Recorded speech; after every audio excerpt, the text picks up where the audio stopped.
From now on, Holy Father, not my will, but your will be done. I said, Father, you have chosen me. Give me the strength to obey. I will follow you no matter what it takes. If you know me, you cannot be neutral about me. Either you will hate me or you will love me.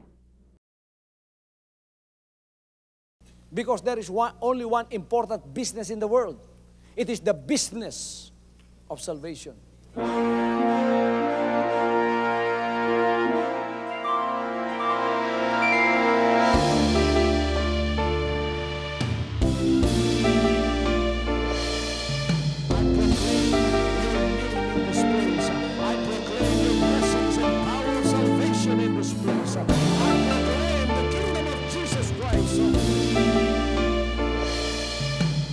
As I am concerned, and as far as the work of God is concerned, we have reached the end. Last September 13, 2003. When you find God, you find His love. Because God is love. Ganon ang pag-ibig ng Panginoon. Walang katapusan na yan ay bumabalik-balik sa atin. If you want to receive, you have to give. Receive it by faith and say, Lord, I will touch up. Because the game plan of God was to save us from seeing through the power of love. He has completed His salvation works in the Spirit. After April 13th, the door is open for everyone to come. The salvation works of the Father is now completed in me. Salvation is here.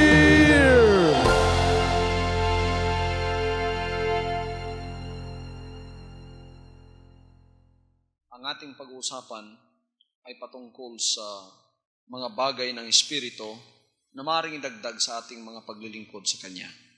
Kung meron kayong banal na aklat, tumayo tayong lahat. Basahin natin ang mga salita ng Diyos dito sa aklat ni San Mateo, Kapitulo 5, magpapasimula tayo sa verse 1. Basahin natin ang ganitong mga sinasabi ng Panginoon. At pagkakita sa mga karamihan, ay umahon siya sa bundok at pagkaupo niya, ay nagsilapit sa kanya ang kanyang mga alagad at binukan niya ang kanyang bibig at tinuruan sila na sinasabi, mapapalad ang mga mapagpakumbabang loob sapagkat kanila ang kaharian ng langit. Mapapalad ang mga nangahahapis sapagkat sila'y aaliwin. Mapapalad ang maamo sapagkat mamanahin nila ang lupa. Mapalad ang nangagugutom at nangauuhaw sa katuwiran sapagkat sila'y bubusugin. Mapapalad ang mga mahabagin sapagkat sila'y kahahabagan. Mapapalad ang mga malinis na puso sapagkat makikita nila ang Diyos. Mapapalad ang mga mapagpayapa sapagkat sila'y tatawaging mga anak ng Diyos. Mapapalad ang mga pinag-uusig dahil sa katuwiran sapagkat kanila ang kaharian ng langit. Mapapalad kayo pagka kayo'y inaalimura at kayo'y pinag-uusig at kayo'y pinagwiwikaan ng sari-saring masama na pawang kasinungalingan dahil sa akin. Mga galak kayo at mangagsayang totoo sapagkat malaki ang ganti sa inyo sa langit. Sapagkat kanila ding pinag-usig ang mga propeta na nangauna sa inyo. Ngayong gabing ito, mga kapatid, pag-aaralan natin ang iba pang mga pag-uugali ng Panginoon sa Espiritu na dapat may hatid sa atin at maging kamukha tayo ng Panginoon. Sinabi niya rito sa verse 5, mapapalad ang maamo sapagkat mamanahin nila ang lupa. Pag-aaralan natin ngayong gabi ay ang tinatawag na kaamuan o tinatawag sa English na meekness. Ang lahat ay magsabing meekness. Lahat ay magsabing meekness and humility. Pagpalain kayo ng Diyos, maaari na kayong makaupo. Sa Isaiah 53:7, Isaiah chapter 53 verse 7, siya'y napighati gayon man nang siya'y dinalamhati ay hindi nagbuka ng kanyang bibig, gaya ng kordero na dinadala sa patayan, at gaya ng tupang nasa harap ng mga manggugupit sa kanya ay pipi, gayon may hindi niya binuka ang kanyang bibig. Ito mga kapatid na pag-uugaling ito, tulad ng sinabi rito sa Isaiah 53:7, ay ugali ng kaamuan. May mga pangako ang Panginoon sa mga maamo. Sinabi niya sa ating binasa kanina, mapapalad o mapalad ang maamo sapagkat mamanahin nila ang lupa. Ano ang totoong ibig sabihin o definisyon ng kaamuan? Paano tayo maging maamo? Sa harap ng Diyos, ang kaamuan, mga kapatid, ay isang ginto. Gintong pag-uugali sa Espiritu na dapat ipamuhay ng bawat anak ng Diyos, sapagkat ito ay pag-uugali ng ating Panginoon. Ang pangako niya rito, sinabi niya sa Matthew chapter 5 na ating binasa, Matthew chapter 5 verse 5, mapapalad ang maaamo sapagkat mamanahin nila ang lupa. Sa maamo, mga kapatid, ibinigay ng Diyos ang pangako na sila ang magmamana sa lupa.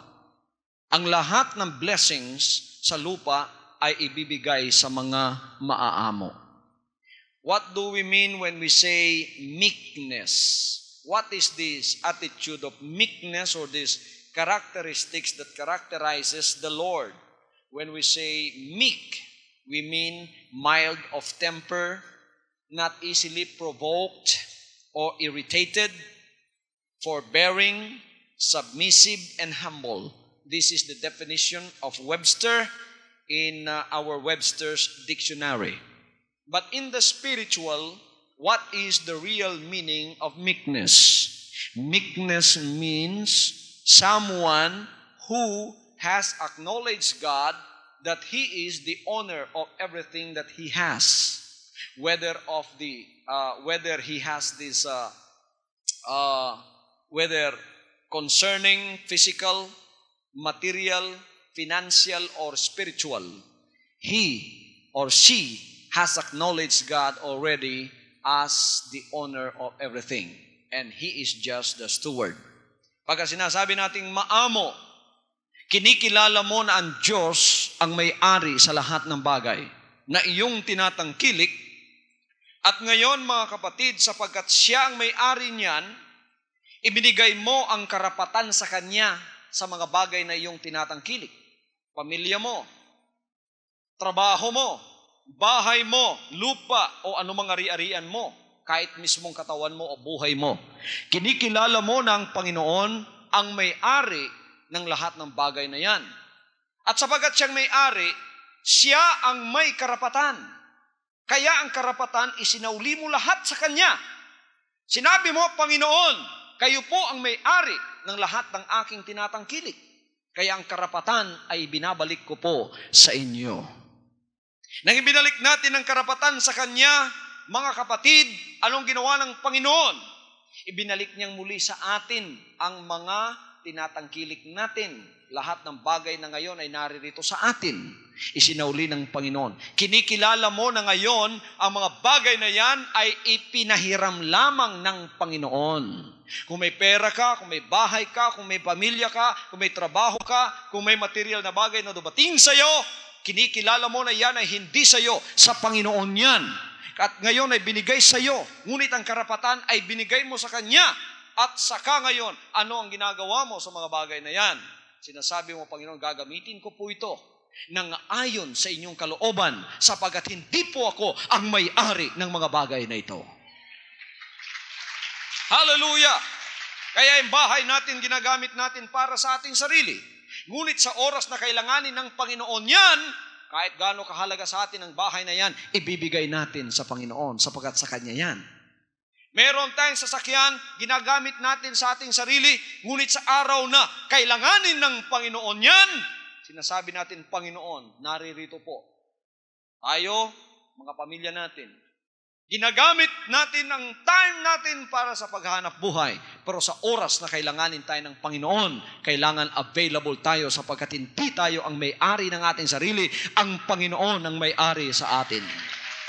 Anong sinabi niya mga kapatid? Sa mga maaamo, yan ang kaugalian ng kaamuan.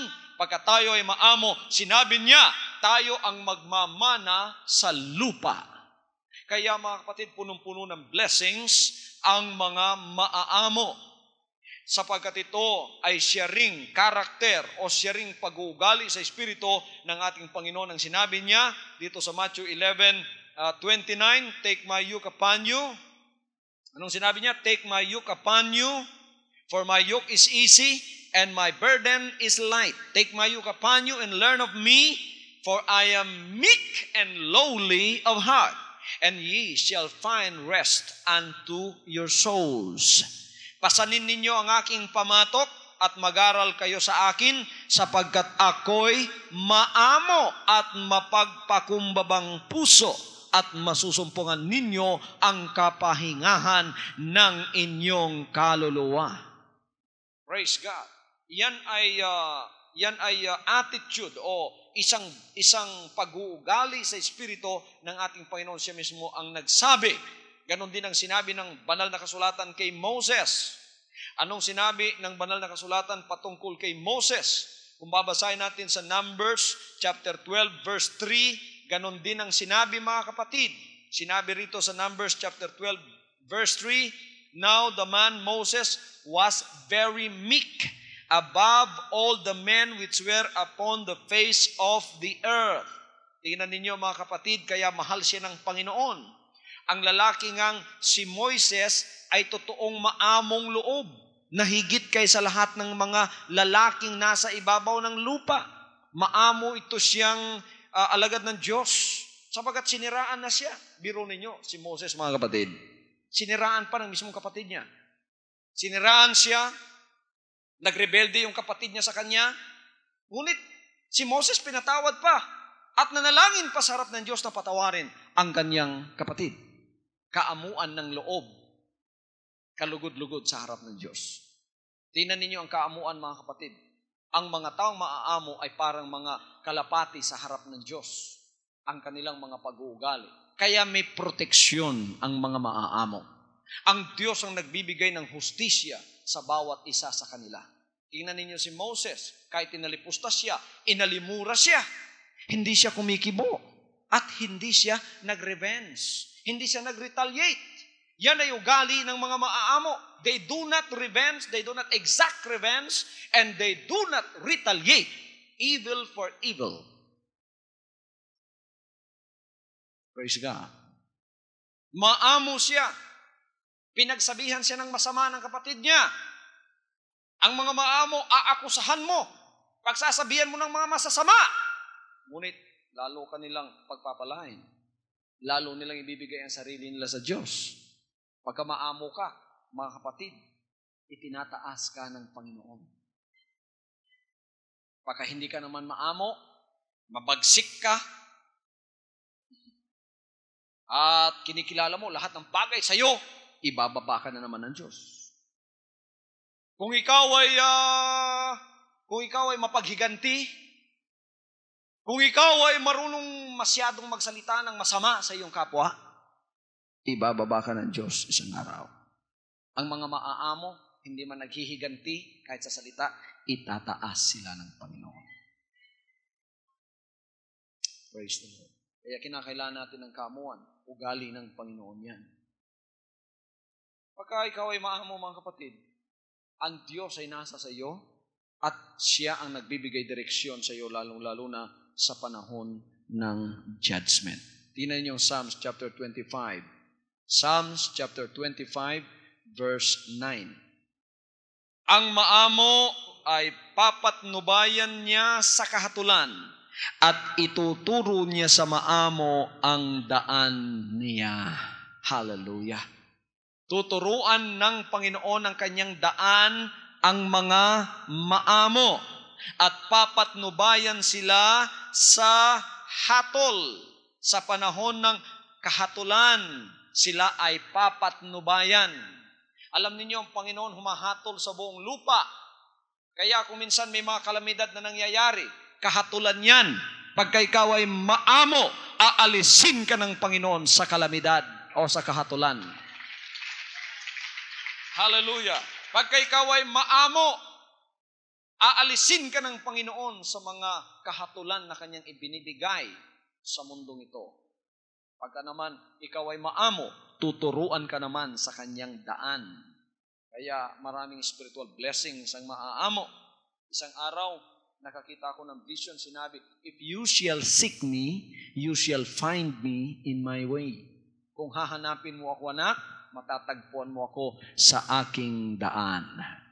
Kaya, hahanap-hanapin mo ang Panginoon, naroroon siya. Tapos mga kapatid, magbibision ka, mananaginip ka, naroroon ang Panginoon, kino-comfort ka. Praise the Lord. Dami mong spiritual blessings ang tataba ang puso mo, tataba ang iyong kaluluwa, at malusog ka sa mga bagay ng Espiritu. Alam ba ninyo mga kapatid na kung tayo ay gustong pumunta sa langit, kailangang mapuno tayo ng bunga ng Espiritu? At alam ba ninyo na ang isang bunga ng Espiritu ay kaamuan? Isa sa mga bunga ng Espiritu yan. Pasimulan natin sa 22. Datapot ang bunga ng Espiritu ay pag-ibig, katuwaan, kapayapaan, pagpapahinuhod, kagandahang loob, kabutihan, pagtatapat, kaamuan. Ang lahat ay magsabing kaamuan. Kaamuan, pagpipigil laban sa mga gayong bagay ay walang kautusan. Pagka maamo ka, mapagpakumbaba ka sa iyong sarili. Pagka maamo ka, mga kapatid, ang iba pang mga bunga ng Espiritu ay nasa sa iyong puso na. Kasama na riyan ang pagpapainod kay payapaan, katuwaan, pag-ibig. Kasama na riyan ang kagandahang loob. Kasama na riyan ang kabutihan. Kasama na riyan ang pagtatapat. At kasama na riyan ang lahat ng mga bunga ng Espiritu sa buhay mo. Pagka ikaw ay maamo, mababa ang loob mo. Mababa ang loob mo. Hindi ka magmataas sa loob mo. Ano naman ang sinasabi ng Panginoon pagka ikaw ay nagpapataas sa sarili mo? Luke chapter 14 verse 11. For whosoever exalteth himself shall be abased, and he that humbleth himself shall be exalted. Sino man ang nagpapataas sa kanyang sarili, ibababa, at ang nagpapakababa sa sarili niya ay itataas. Kaya kung gusto ninyo ng pagpapala na kayo mapalapit sa Panginoon at mapataas sa kanyang harapan, mga kapatid, huwag po ninyong itaas ang sarili ninyo. Dapat ang itaas ninyo ang Panginoon, ibaba ninyo ang sarili ninyo, at ang Panginoon ang magtataas sa inyo. Isang araw makikita ng lahat ng tao yan. You know, the Bible is always the guide of the meek in heart. Like Luke chapter 14 verse 11, when the Bible said, he that exalteth himself shall be abased, and he that humbleth himself shall be exalted. Meekness is always coupled with humility. People that are humble automatically are meek. And those that are meek are automatically humble before God. This is a characteristic of the Spirit that God wants us to have because of what the Word of God said about it. It is already forever settled in heaven. That's why those that exalt themselves shall be abased.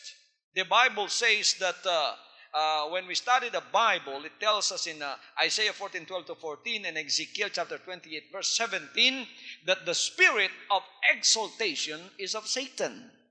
When somebody exalts himself, that is of Satan. Because Satan fell from the grace of God in heaven because he exalted himself. The Bible tells us that Christ humbled himself, made himself of no reputation, and became obedient even to the death on the cross. Philippians chapter 2 verses 5-8. Si Kristo ay nagpakababa sa kanyang sarili. Binaba niyang sarili niya at inari niya na ang kanyang sarili ay isa lamang alipin. Inalis niya ang lahat ng dangal sa kanyang sarili. At siya ay naging masunurin kahit sa kamatayan sa krus. Ano naman ang ginawa ng Panginoon? Nagpakababa ng ating Panginoon sa kanyang sarili. Tinanggap niyang kamatayan sa krus. Anong sinabi ng banal na kasulatan? Sapagkat ginawa niya yon, binigyan siya ng Diyos ng pangalan na higit sa lahat ng pangalan, na sa pangalan ni Kristo Jesus, ang lahat ng tuhod ay luluhod at ang lahat ng dila ay magsasabing siya ay Panginoon sa kaluwalhatian ng Diyos na Ama. Hallelujah. Tingnan ninyo, pagka nagpapakababa kayo, ang Diyos mismo magtataas sa inyo. Hindi na kayo maaabot-abot pa ng lahat ng mga kaaway ninyo. Kaya si Satanas o si Lucifer na nagpakataas sa sarili niya, binagsak ng Diyos, nakakarinig lang sa pangalan ng Panginoon, sapagkat may tuhod siya, mga kapatid, lumuluhod yan. Doon sa dahil India, pagka narinig niyang pangalan ni Jesus Christ, nakaupo si Lucifer, napapaluhod yan. Bakit? Sapagkat sinabi na ng Diyos, pinataas na niya ang ating Panginoon. Sa ating ministry, napakarami ng umaalipusta, napakarami ng nagsasabing masama, napakarami ng lumalait. Mga kapatid, huwag kayong magsalita ng anumang laban sa kanila, ni huwag kayong maghiganti man sa kanila. Ang gawin natin, magpakababa tayo sa ating sarili at idalangin natin ang lahat ng umaalipusta sa atin. Bakit? Maawa tayo sa kanila sapagkat ang Panginoon ang siyang hahatol sa bawat isa sa kanilang sinasabi at ginagawa. At tayo naman na nagpapakababa sa sarili niya na tinatanggap natin kung ano man ang ibibigay ng Panginoon sa atin, isang araw, basta sumusunod tayo sa kanyang kalooban, itataas tayo ng Panginoon at ang lahat ng umaalipusta, yan ay nagpapataas sa sarili, ibababa ng Panginoon yan. Bakit ano bang ibig sabihin ng Panginoon nang isinalarawan niya ang tunay na kababaan ng loob na siyang kapatid ng pagkamaamo? Kumuha siya ng mga bata, mga kapatid. Sinabi niya, Jesus called a little child unto him, and then he set him in the midst of them. And then he told the people that were around him, he said, whosoever therefore shall humble himself as this little child, the same is greatest in the kingdom of heaven. Sa Matthew chapter 18 verse 2 to 4. Note, mga kapatid, dito, mapapansin ninyo, tinawag ng Panginoon isang maliit na bata, pagkatapos ipinaupo niya sa kanyang harapan o sa kanilang kalagitnaan at sinabi niya sa lahat na nakikinig sa kanila, sinabi, bawat isa sa inyo na hindi magpapakababa sa kanyang sarili tulad ng isang maliit na batang ito, mga kapatid, sinabi niya, pagka kayo nagpakababa sa sarili niyo tulad ng batang ito, kayo ay magiging dakila sa kaharian ng langit. Woo! Hallelujah! Magpakabata tayo sa harap ng Diyos sa pagsusunod, sa pagmamahal sa Kanya, at sa pagkawalang muwang sa kasalanan. At magpakatalino naman tayo sa kaalaman. Kung minsan nababaligtad yan Ang iba napakatalino sa paggawa ng kasalanan, ngunit mga kapatid, bata naman sa pagsusunod sa Panginoon. Bata ang isip nila sa pagsusunod sa Kanya. Tayo mga kapatid, binigyang example ng Panginoon na kung tayo ay maging bata sa kanyang harapan sa pagsusunod. Yung bata hindi nagda-doubt yun. Praise God. Kung anong sasabihin ng ama sa kanya, anak, bibigyan kita ng barko. Sabi ng bata, praise the Lord. Amen. Pag uwi ng ama, binigyan lang candy. Tatanggapin ng anak yun, masaya pa rin. Amen. Hindi nagda-doubt ang anak sa kanya, pareho pa rin ang kanyang paningin sa ama. Sabi niya, kung di kayo maging kagaya ng batang ito, hindi kayo magiging dakila sa harap ng sa langit, sa kaharian ng langit. Ngunit kung kayo lumapit, matapos naging bata kayo sa lahat ng pagsusunod sa Panginoon, magiging dakila kayo sa langit.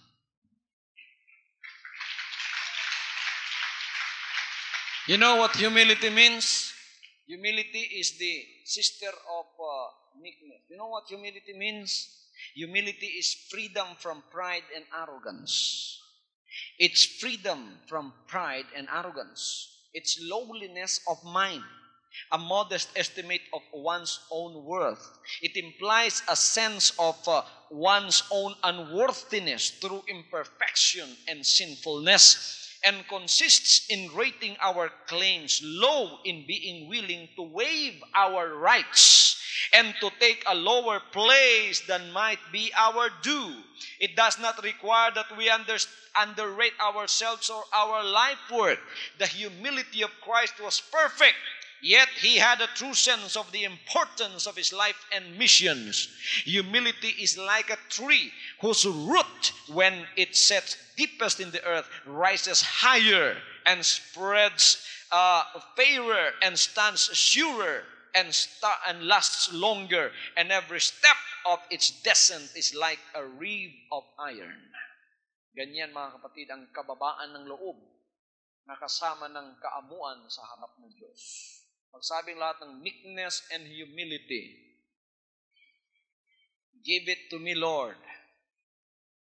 Make it to be my spirit, Lord. Amen. Ang kababaan ng loob, yan ay tinatawag na humility. Yan ay kalooban ng Diyos sa bawat anak niya. Tinitingnan natin, mga kapatid, ang ating sarili na mas mababa kaysa estimate ng tao sa atin. Hindi natin ginagawang importante ang sarili natin. When we come around, nobody feels our importance. You do not throw your weight around so everybody could feel that you are important. You take your own self and make a modest estimate of your own worth. Palagi mong tinitingnan na mas mataas sa iyo ang kapwa-tao mo, mga kapatid.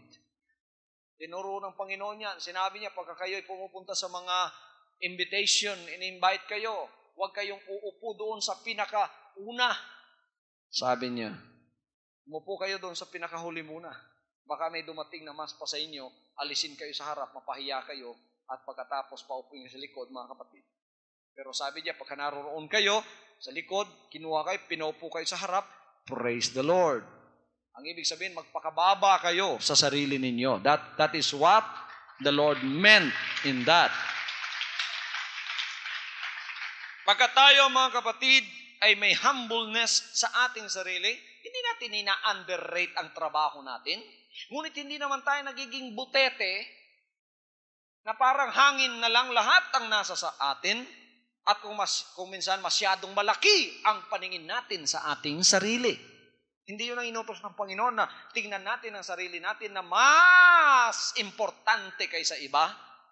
Sinabi ng Panginoon, pagka tayo ay tunay na may kababaan ng loob, sabi niya sa Philippians chapter 2 verse 3, let nothing be done through strife or vainglory, but in lowliness of mind, let each esteem other better than themselves.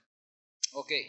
Na huwag ninyong gawin ang anuman sa pamamagitan ng pagkakampi-kampi o sa pamamagitan ng pagpapalalo, kundi sa kababaan ng pag-iisip na ipalagay ng bawat isa ang iba na lalong mabuti kaysa kanyang sarili. Yan palang gagawin ng humility sa atin. Ang gagawin pala ng humility sa atin, this will lead us to esteem others better than ourselves. Yan pala ang taong humble, makikilala mo. Sapagkat kinikilala niya ang iba, mga kapatid, na mas magaling kaysa kanya o lalong mabuti kaysa kanyang sarili. Pero pag ang tao pala may pride, kikilalanin pala noon, walang ibang importante kundi siya lang. Walang pinakamagaling kundi siya lang. Walang pinaka-bright kundi siya lang. Walang pinaka kundi siya lang. Pagka palang tao humble, kinikilala niya ang iba na mas mabuti sa kanya. Praise the Lord. Yan ang ugali ng humility. Makikilala ninyo ang tao kung siya'y sumusunod sa Diyos, ang sumusunod sa Panginoon ay humble sa kanyang sarili. Praise the Lord. Kanino nakikisama ang Panginoon? Alam ba niyo kung kanino nakikisama ang Panginoon? Ang Panginoon ay nakikisama sa mga mabababa ang loob. Hindi siya nakikisama sa mga mapagmataas sa sarili. The Lord does not dwell with the people or a person that is full of pride. The Lord dwells with him that is of a contrite and humble spirit. Isaiah chapter 57 verse 15. Isaiah chapter 57 verse 15. Ganito ang sinasabi sa ating sariling wika. Basahin natin. Sabagat ganito ang sabi ng mataas at matayog na tumatahan sa walang hanggan, na ang pangalan ay banal. Ako'y tumatahan sa mataas at banal na dako. Nakasama rin niya, sino kasama niya? Nakasama rin niya na may pagsisisi at pagpapakumbabang loob upang bumuhay ng loob ng mapagpakumbaba at upang bumuhay ng puso ng nagsisisi. Kasama ng Panginoon sa kanyang kaharian sa langit ang mga nagsisisi at may mga mapagpakumbabang loob. Wala siyang kasama roon na mga mayayabang. Wala siyang kasama roon na hambugero. Wala siyang kasama roon na mapagmataas sa sarili. Na kung mangusap ay para bang sino? Akala mo siya ng pinaka-scientist, pinakamarunong sa buong mundo. Walang kasamang ganun ang Panginoon doon. Ang kasama niya ay ang mapagpakumbaba sa sarili. Hindi niya kasama roon ng mga mayayabang na sarcastic. Amen. Ang kasama niya roon ay yung mabababa ang loob at mapagsisi sa kanilang sarili. Praise God.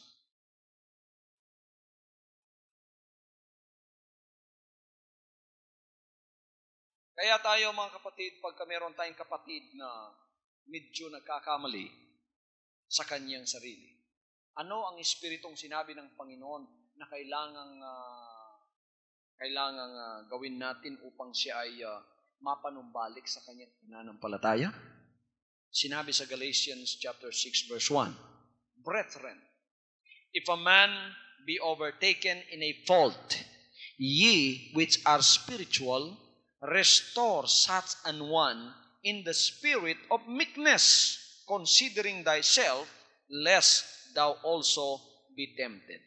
Tingnan ninyo ang sinabi ni Paul sa Galatians chapter 6 verse 1, mga kapatid, kung ang sino man ay nasumpungan sa anumang pagsuway, kayong mga sa espiritu ay inyong papanumbalikin ang gayon sa espiritu ng kahinhinan na inyong pagwariin ang inyong sarili, baka ikaw naman ay matukso. Let us restore such an one in the spirit of meekness, considering thyself, lest thou also be tempted. Kailangan mga kapatid, i-restore ang mga nagkakamali sa espiritu ng kaamuan at pagpapakumbabang loob. Iisipin mo na baka isang araw, ikaw ay maging katulad din niya sa kapagsubukan, babagsak. Praise God. Kaya, importante ito kahit sa ating pananampalataya. At inutos din ni Peter sa mga babae. Sinabi niya rito na inyong pagpapaganda, sinabi niya, ay wag lang ninyong gawin sa labas, kundi sabi niya sa loob, na kasama ng isang ornament of a meek and quiet spirit. Alam ninyo nang sinabi ni Peter ito sa 1 Peter chapter 3, verses 3 to 4. Whose adorning, let it not be that outward adorning of plaiting the hair and of wearing of gold or of putting of an apparel, but let it be the hidden man of the heart, in that which is not corruptible, even the ornament of a meek and quiet spirit, which in the sight of God is of great price. Now, dito mga kapatid, hindi sinabi ni ni Peter, na yung pagpapaganda sa labas ay hindi na kailangan. Hindi niya sinabi yon, kundi sinabi niyang, huwag ninyong gawin yung, ang sinasabi niya rito, hindi yung paggawa, kundi yung motibo. May mga tao, mga kapatid, na pinagaganda ang labas, ang motibo nila ay pinagaganda ang labas upang ang labas ang makita at matabunan yung nasa sa loob. Hindi yon. Yon ang motibong sinasabi niyang hindi kailangan. Ang kailangan, sinabi niya rito, ay unahin natin na ang sa loob natin ang pinakamaganda. Kailangan meron tayong maamong puso, meron tayong mapagpakumbabang espiritu, lalo tayong gaganda. Sa labas ay makikita ang kaliwanagan ng Panginoon na nagmumula sa loob ng ating puso. Now, the instruction given here in principle applies with equal force to men professing godliness. Hindi lang sa mga babae ito, kundi pati sa mga lalaki. It is the needless display of apparel and outward adornment that is here condemned. God desires the ornament within, displayed in the heart and life, rather than those without, simply to be seen of men. Yung motive ang sinasabi rito. Ang motibo natin hindi magpaganda sa labas, pagkatapos pinababayaan natin ang loob. Magiging pariseo tayo niyan. Mga kapatid, napakaganda nating tingnan sa labas, ngunit sa loob naman, napakasama. Ang sinabi nito ni Peter, ang prinsipyo, ay pagandahin muna natin ang loob, at pagkatapos yan ay makikita sa kaliwanagan sa atin sa labas.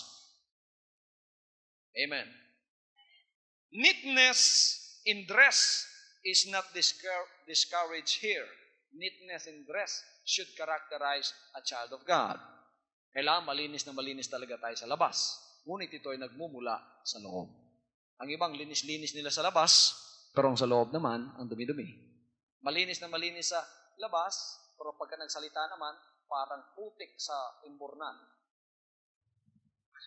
Praise the Lord. Linis-linis, ang ganda-ganda tingnan sa labas. Pero tingnan mo naman ang pananalita. Naku, gutter language lahat. Kantuboy ang espiritu.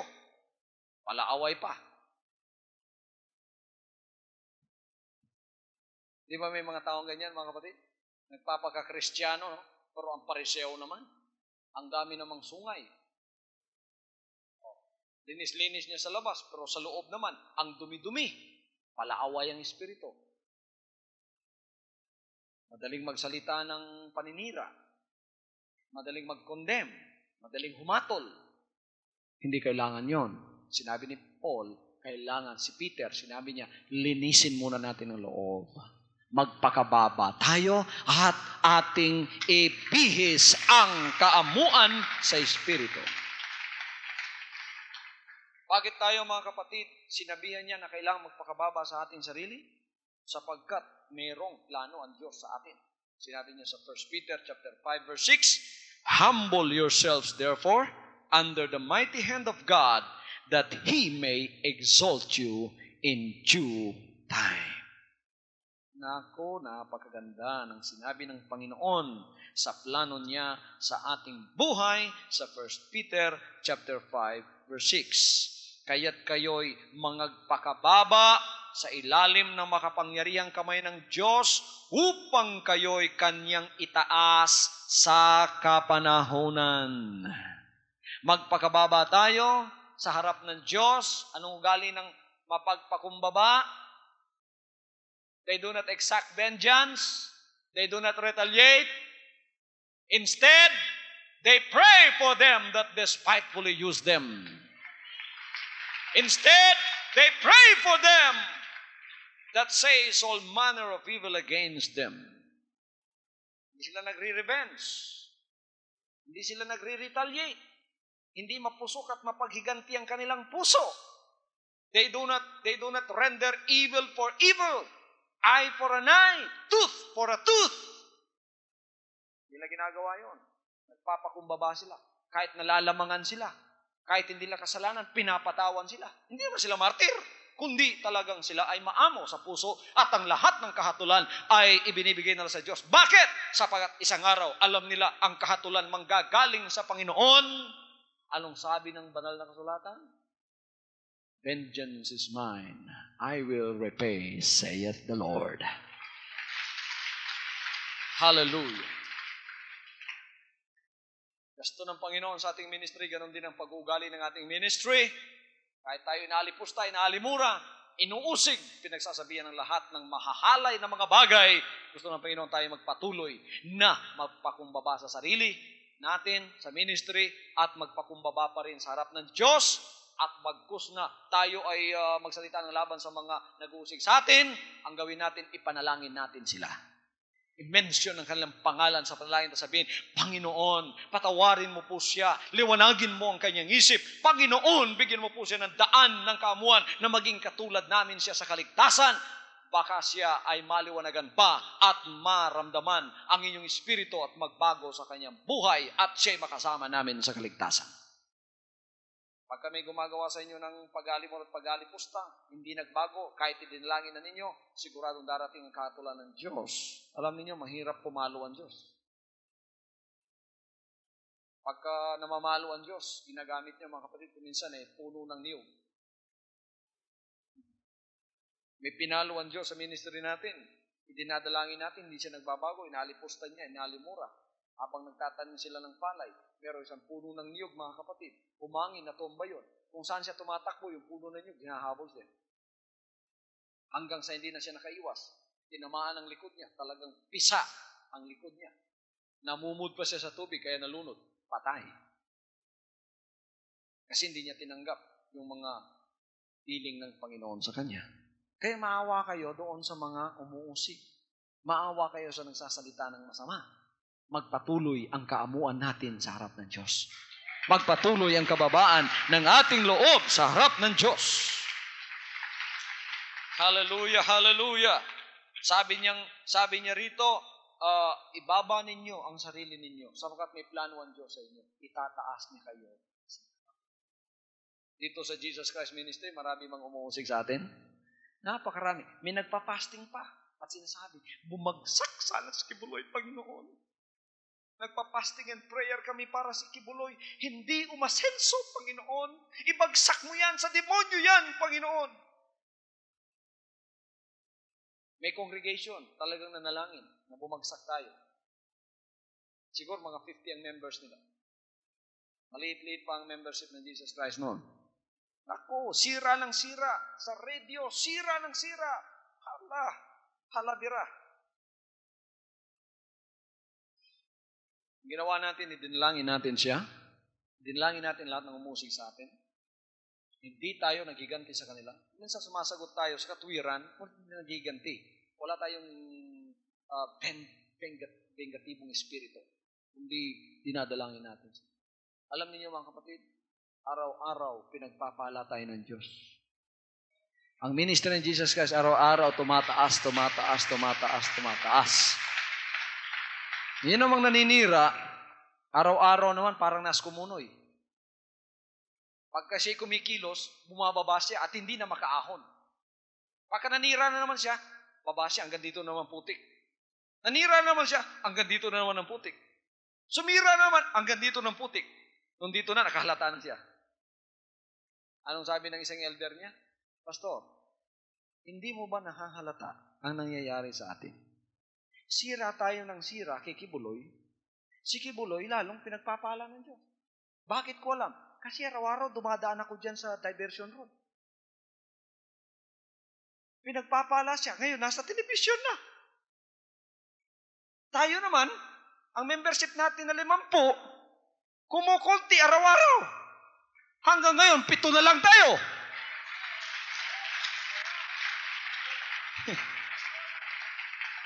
Humble yourselves, therefore, under the mighty hand of God, and in due time, the Lord will exalt you. Praise the Lord, praise the Lord, praise the Lord. Praise the Lord. Pinagaganda tayo ng Panginoon sa kanyang kaamuan sa kaligtasan. Sabi dito sa 149 verse 4. Kaya yung mga jeep dyan, pagka hindi pa kayo nagpapakilala sa kanila, kilalanin nila na kayo ay Jesus Christ member.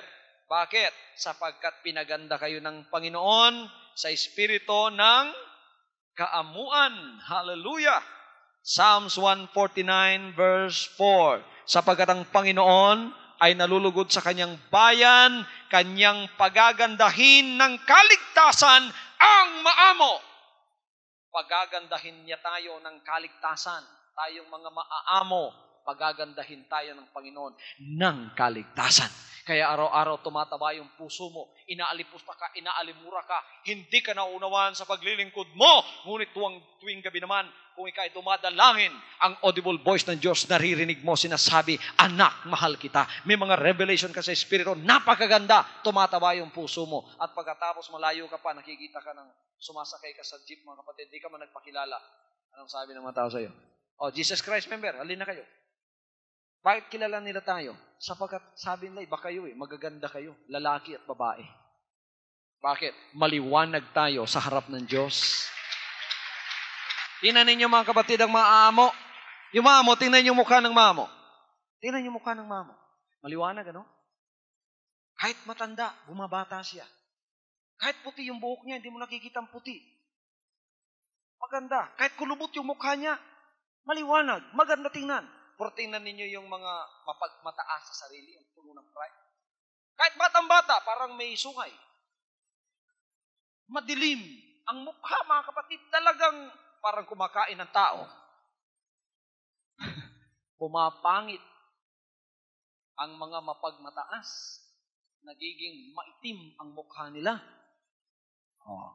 Kahit sa personal o kaya sa spiritual, siya na yung nangyayari. Amen. Yung pastor. Magandang lalaki araw-araw. Praise God. Kamuan ba yun? Woo! Bakit? Sapagkat tayo ay binigyan ng Espiritu ng Panginoon ng kamuat kababaan sa sarili at yan pala ang gusto ng Panginoon sa atin upang araw-araw wala tayong problema. Tingnan ninyo pagka tayo'y maamo mga kapatid. Lahat hindi nakakatulog ng dahil sa atin, inuusig tayo, hindi nadalain kung paano tayong babagsak, hindi sila makatulog kung paano maghiganti, iniisip nila araw-araw kung paano maghiganti, hindi nakakakain mga kapatid, sapagkat kung ikaw, panay nag-iisip ng kasamaan, ang tiyan mo hindi natatanggap ng pagkain, kaya ma-ulcer ka. Hindi sila nakakatulog, galit na galit. Tayo naman, hilik na hilik. Kaya bumabata araw-araw. Di Roma, hindi sila makatulog. Tayo tulog na tulog. Hilik na hilik sa harap ng Diyos. Wala tayong problema. Kaya pinagpapala ng Panginoon ang ating gawain sa individual at sa collective ministry natin. Praise the Lord. Sinabi ba sa atin na hanapin natin ang kamuan? The Lord has exhorted us to seek meekness. Sino mang member ng Jesus Christ ang hindi pa meek sa spirit? Baka hindi ka pa meek mga kapatid. Hindi mo pa inari ng lahat ng tinatangkilik mo sa Panginoon. Kaya ikaw ay selfish. Kaya ikaw ay may espiritu ng katakawan.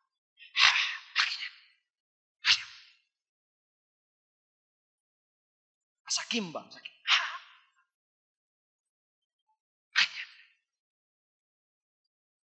Hindi mapagbigay yung hindi meek, yung hindi maamo, hindi mapagbigay. Kasi sa kanya yan Baka naibigay ko yan. Wala na ako. Magtatrabaho na naman ako. Wala na. Pero kung alam mo sa Panginoon yan, kaya sinabi ng Panginoon, kung may humihingi sa baro mo, kamisola mo, sabi niya pati underwear mo, ibigay mo. Bakit? Kasi maraming supply ang Panginoon. Woo! Hallelujah! Kaya ang pastor ninyo, tinitag ko yung aparador ko mga kapatid. Pagka marami ng baro nakasabit doon, sabi ko, dispatcher na yung lahat dyan. 90% alisin lahat. Pabigay na sa kung sinong bibigyan, mga ministro. Bibigyan na lahat. Tapos mga kapatid, babalik ako. Binibigyan na naman ako ng Panginoon ng baro. Alam ko sa Panginoon lahat ng bagay. Baro man, kahit ano, binigay mo sa Kanya, pinagamit mo sa Kanya, i-replenish ng Panginoon yan. Hanapin mo man o hindi. Sabi niya, the meek shall inherit the earth. Everything that you need. It is yours. God has given it to you. Sapagkat ikaw ay maamo. Pinaari niyan sa iyo ang buong lupain at ang lahat ng pagpapalang kailangan mo, ibibigay ng Panginoon pagka naalis sa iyo at hiningi mo. Subukan ninyo, magmaamo kayo. Ngayong linggong ito, pamigay ninyo lahat ng sapatos ninyo. Sa loob ng isang linggo, susunod linggo, bibigyan kayo ng bago ng Panginoon. Yung mga masasaki, matatakaw sa espiritu, hindi maamo, yung sapatos nila, wala ng takong mga kapatid, sinusuot pa. Kaya ang sama na tingnan, nasa sa kanya pa. Hindi nagbabago, walang blessings. Ipamigay mo nga yan habang bago pa, ibigay mo sa nangangailangan. Surely the Lord will give to you abundantly and more. Hallelujah. Hallelujah. Anong sabi niya sa Zephaniah chapter 2 verse 3? Seek ye the Lord, all ye meek of the earth, which have wrought His judgment. Seek righteousness, seek meekness. It may be ye shall be hid in the day of the Lord's anger. Sa galit ng Panginoon, ang lahat ng maamo, tinatago niya. Hindi niya isinasama sa kanyang pagkagalit. Sabi niya, hanapin niyo ang Panginoon, hanapin ninyo kayong lahat ng maamo sa lupa na gumagawa ng kahatulan at hanapin ninyo ang katwiran, hanapin ninyo ang kaamuan. At kayo tatago ng Panginoon sa araw ng kanyang pagkagalit. Zephaniah chapter 2 verse 3. The fact that the meek are exhorted to seek meekness is evidence that the meek themselves should cherish and cultivate meekness, and that sanctification or the development of a perfect character is a progressive work. Sinabi niya mga kapatid, hanapin natin ang kaamuan. Kayong hindi pa nakatagpo ng kaamuan, hanapin ninyo yan ngayon, ibinibigay ng Panginoon. Panginoon, gawin mo po akong maamo. What inheritance is promised the meek? Psalms 37:10 and 11. Tingnan natin ang Psalms chapter 37, verses 10 and 11. Sapagkat sandali na lamang at ang masama ay mawawala na. Oo, iyong uusisaing mainam ang kanyang dako at siya'y mawawala na. Ngunit ang maamo ay magmamana ng lupain at masasayahan sa kasaganaan ng kapayapaan. Huwag ninyong maging problema yung mga masasama. Yung para bang tinik sa inyo, huwag ninyong problemahin yun. Kasi aalisin ng Panginoon yun . Sasabihin niya, tingnan mo, isang araw aalisin ko ang masama, hahanapin mo siya, wala na siya. Ngunit sinabi niya, ngunit ang maamo ay magmamana sa lupain. Example sa ating ministry, Ako, nung wala pa tayo dito, mga kapatid, talagang left and right ang pag-uusig natin. Akala mo, lahat na nakakatagpo mo, masama na. Kasi lahat ng tao mausig sa iyo. Lahat, mga kapatid, inaalimura at inalipusta ka. Sasabihin mo sa puso mo, may mabuti pa kayang nakatira sa balat ng lupang ito? Akala mo wala nang mabuti. Hanggang sa ikaw ay nagpatuloy sa pagsunod sa Panginoon, isang araw ang masama ay nawala. Ngayon, hinahanap ko yung nag-uusig sa atin, wala na. Kahit saan ako pumunta. Hinahanap ko sila, wala na sila, hindi ko na makita. Ngunit, ang maamoy magmamana sa lupain. Humingi tayo ng 5 hectares, sinabi ng Panginoon, maliit lang yan, ito, 8 hektarya. Praise the Lord. Amen. Hindi lang ito, maliit lang ito. Pagdating ng millennium, ang buong mundo ay pag-aari ng lahat ng mga anak ng Diyos. Sila, mga kapatid, ay maghahari sa mundong ito. Everybody say amen. Kaamuan at pagpapakumbaba sa sarili ay magaginto na pag-uugali sa Espiritu na dapat ay mapa sa atin. Makakaragdag sa inyong pagiging mayaman sa Espiritu yan. Ang sinabi ng Panginoon, lay not up treasures for yourselves on earth, where there are moth, where there are thieves and robbers. Lay for yourselves treasures in heaven. Everybody say amen. Panginoon, dumadalangin po ako sa oras na ito, sa lahat ng kanilang, ng mga anak ninyong nasa harap ng kanilang television sets. Pagpalain po ninyo ang bawat isa sa kanila. Sa mga salitang narinig nila ngayon, napuspos po sila ng kaalaman at ng banal na espiritu at sa mga pagpapalang espiritual. Sa oras na ito po, Panginoon, ay pagpalain ninyo ang kanilang mga pamumuhay na espiritual. Kung sila po ay may karamdaman sa oras na ito, pagalingin ninyo. Yung may mga arthritis sa kanilang mga tuhod, sa kanilang mga paa, kamay, at yung may mga sakit sa loob ng katawan tulad ng tumor, TB, cancer, sakit sa ulo ninyo, o migraine, o kaya high blood pressure, abnormal, mayroon kay hypertension. Sa pangalan ni Kristo Jesus, habang nakahawak ka sa harap ng television set, hinipo ka na ng Panginoon at pinagaling sa oras na ito. In Jesus' name. Ang milagro ng Diyos ay ginawa na sa buhay mo sa oras na ito. In Jesus' name. Ikaw na may problema sa buhay mo, hindi mo sabi kanino pa man, hawakan mo ang mga pangako ng Panginoon na kung ikaw ay mananalangin, sasagutin ka. Sinagot ka na sa oras na ito, kapatid. Tanggapin mo.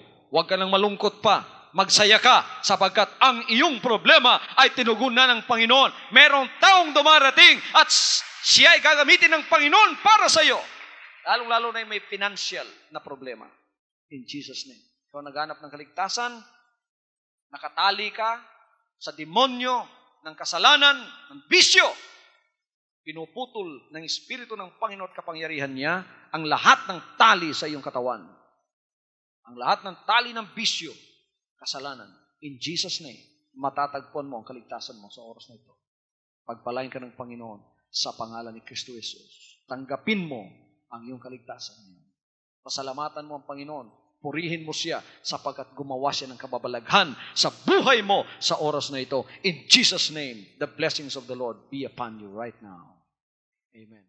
From now on, Holy Father, not my will, but your will be done. I said, Father, you have chosen me. Give me the strength to obey. I will follow you no matter what it takes. If you know me, you cannot be neutral about me. Either you will hate me or you will love me. Because there is only one important business in the world. It is the business of salvation.